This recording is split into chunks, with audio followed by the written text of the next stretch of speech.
교회 다니는 성도는 물론이고 교회 다니지 않는 사람들도 잘 알고 있는 성경 이야기가 있습니다. 다윗과 골리앗 이야기입니다. 약 3m에 가까운 거구의 전쟁 용사 골리앗을 소년 다윗이 이기는 이 이야기는 참으로 우리에게 많은 감동을 주고 있습니다.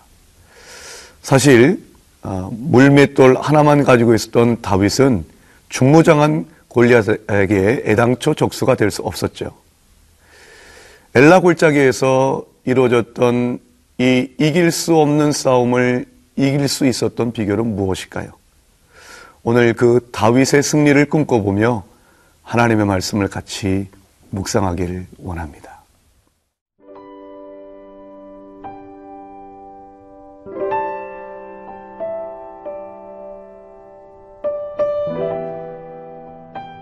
사무엘상 17장 41절에서 49절 말씀입니다.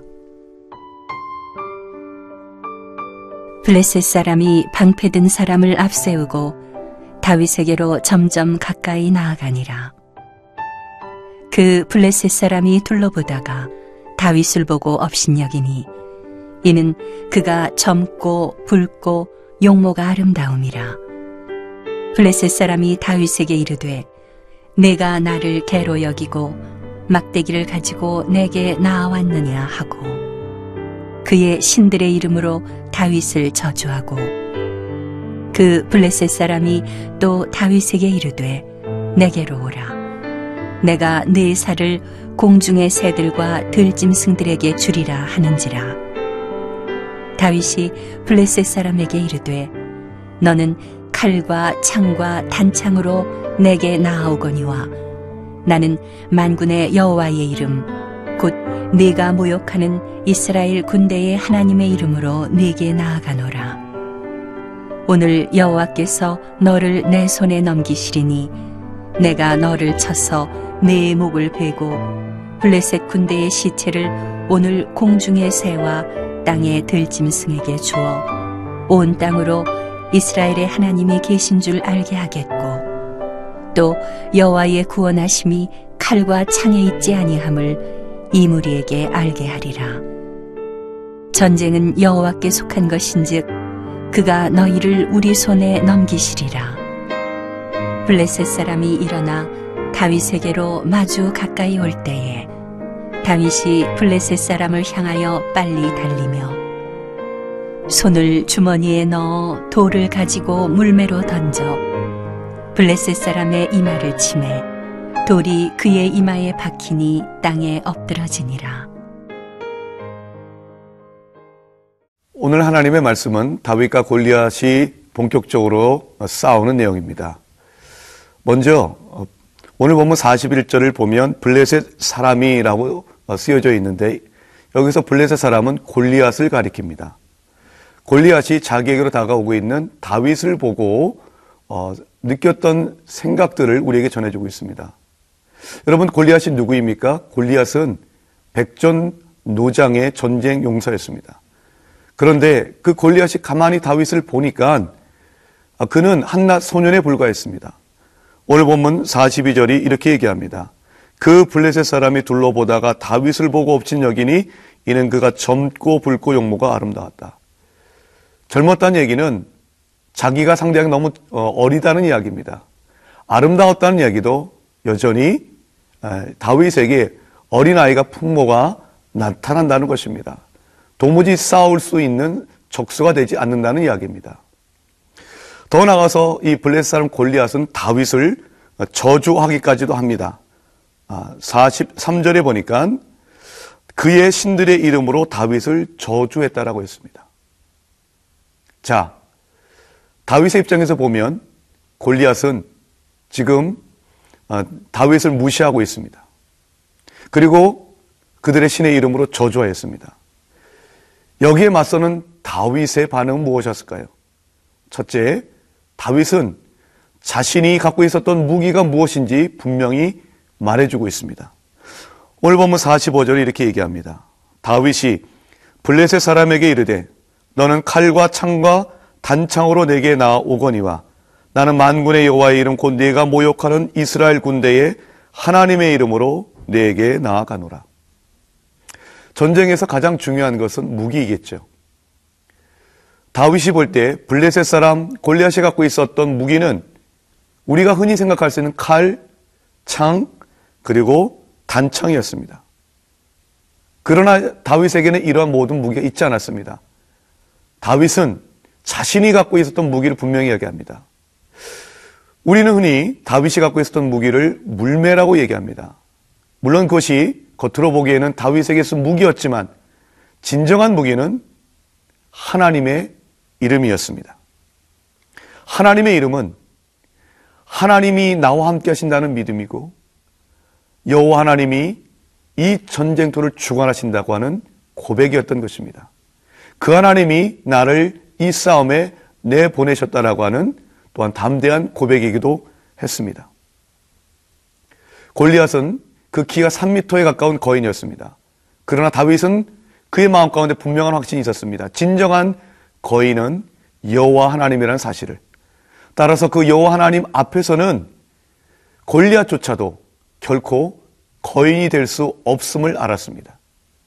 그렇기 때문에 칼과 창과 단창으로 무장한 거인 골리앗이 다윗은 무서울 리가 없었던 것입니다.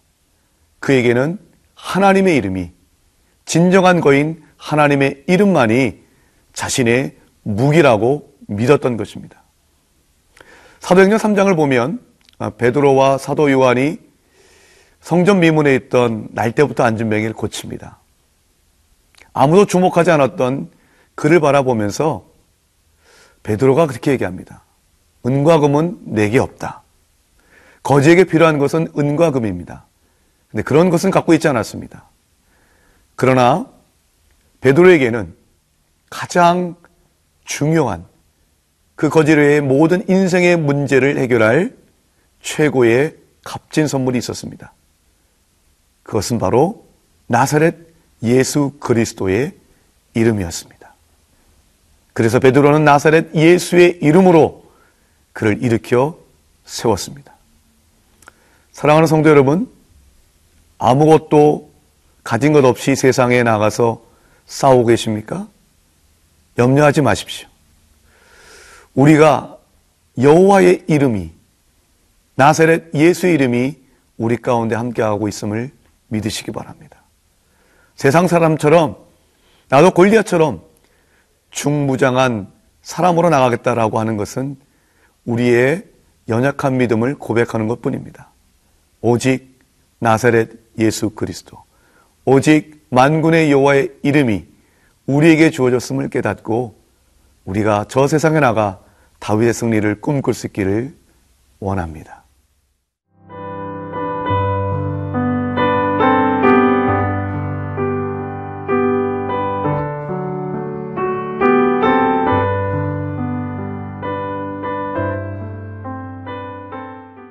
우리가 전쟁에서 승리하기 위해서는 좋은 무기를 가지는 것도 필요하지만 내가 왜 전쟁에서 싸우는가? 그 전쟁의 목적도 매우 중요합니다. 오늘 본문 46절을 보면 다윗이 골리앗과 싸우는 그 분명한 목적을 알 수가 있습니다. 오늘 여호와께서 너를 내 손에 넘기시리니 내가 너를 쳐서 내 목을 베고 블레셋 군대의 시체를 오늘 공중에 세워 땅에 들 짐승에게 주어 온 땅으로 이스라엘의 하나님이 계신 줄 알게 하겠고. 제가 46절의 뒷부분만 다시 한번 읽어보겠습니다. 온 땅으로 이스라엘의 하나님이 계신 줄 알게 하겠고.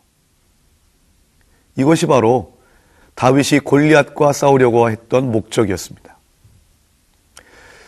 골리앗이 이스라엘의 군대를 모욕하면서 1대1로 한번 싸우자라고 이스라엘 군대에게 제안했을 때 모든 이스라엘 군대가 두려웠습니다. 사울왕마저도 두려워했습니다. 아무도 나서려고 하지 않았습니다. 그때 사울왕은 단지 저 골리앗에게 나가 싸워 이기는 사람에게 많은 재물을 줄 것이고 세금을 면제해 줄 것이고 내 사위로 삼겠더라고 그렇게 말할 뿐이었습니다. 혹할 만한 유혹이 될 수 있을 것입니다. 그런데 다윗이 바로 그 많은 재물을 얻고 왕의 사위가 되기 위해서 싸움을 싸웠던 것이 아니었습니다. 다윗은 저 골리앗이 이스라엘의 군대를 모욕하는 것을 참을 수 없었고 바로 이스라엘의 하나님이 살아계신 것을 만방에 알리기 위해서 전쟁터에 나갔던 것입니다. 위험을 감수했었던 것입니다. 사랑하는 성도 여러분, 우리가 이 땅에 살아가야 되는 목적도 이것이 되어야 하지 않을까요? 바로 하나님이 내 삶 가운데에 살아계시다는 것을 많은 사람들이 알 수 있기를 바라는 마음, 그것이 내 인생의 목적이 될 때 하나님은 기뻐하시고 우리 인생에 승리를 허락하여 주실 것입니다. 이 전쟁에 대한 다윗의 또 한 가지의 생각을 함께 묵상을 원합니다. 47절입니다. 또 여호와의 구원하심이 칼과 창에 있지 아니함을 이 무리에게 알게 하리라. 전쟁은 여호와께 속한 것인즉 그가 너희를 우리 손에 넘기시리라. 여기서 다윗은 전쟁이 누구에게 속하여 있는지, 전쟁의 참된 주인이 누구인가를 분명히 선포합니다. 전쟁은 여호와께 속한 것이다. 우리는 때때로 세상을 바라보면서 이 전쟁과 같은 세상이 승리의 비결이 외적인 조건임을 생각할 때가 많이 있습니다. 돈 많은 사람이, 공부 많이 한 사람이, 연줄 많은 사람이 바로 전쟁과 같은 이 세상에서 승리할 수 있다고 생각하지요. 그러나 성경은 말합니다. 전쟁은 여호와께 속한 것이라고. 세상에서의 싸움은 여호와께 속한 것이라고 말합니다. 이 담대한 고백이 저와 여러분 가운데 있길 원합니다. 이 믿음을 가지고 다윗은 나갔습니다. 그리고 블레셋 사람에게 다가가서 다윗은 자신이 갖고 있었던 오직 하나의 무기, 물맷돌을 돌려 그 골리앗을 향해서 던집니다. 오늘 본문 49절이 이렇게 얘기를 합니다. 손을 주머니에 넣어 돌을 가지고 물매로 던져 블레셋 사람의 이마를 치매 돌이 그의 이마에 박히니 땅에 엎드러지니라. 사랑하는 성도 여러분, 물론 다윗이 물맷돌의 명사수이기 때문에 단 한 방에 골리앗을 물리칠 수도 있었을 것입니다. 그러나 하나님은 다윗과 함께 하셨습니다. 단 일격에 골리앗이 쓰러질 수 있었던 이유는 하나님이 다윗의 물매에 함께 하셨기 때문입니다. 이제 저 세상에 아무런 무기 없이 나가도 오직 하나님의 이름으로 나아가는 자가 승리할 수 있음을 깨닫고 하나님이 주시는 놀라운 능력으로 승리하는 복된 하루가 될 수 있길 주님의 이름으로 축원드립니다. 기도하겠습니다. 좋으신 하나님, 세상에 있는 나를 가만히 바라보면 나는 아무것도 가진 것 없는 하나님 연약한 다윗처럼 보이지만 그 연약한 다윗이 만군의 여호와의 이름으로 나아갔을 때에 주님이 나와 함께 하신다고 하는 담대함으로 나갔을 때에 중무장한 골리앗을 쓸어 일으켰던 것처럼 오직 믿음으로 저 세상에 나가게 하여 주옵소서. 하나님의 이름으로 승리하는 놀라운 인생을 살게 하여 주옵소서. 예수 그리스도의 이름으로 기도드리옵나이다. 아멘.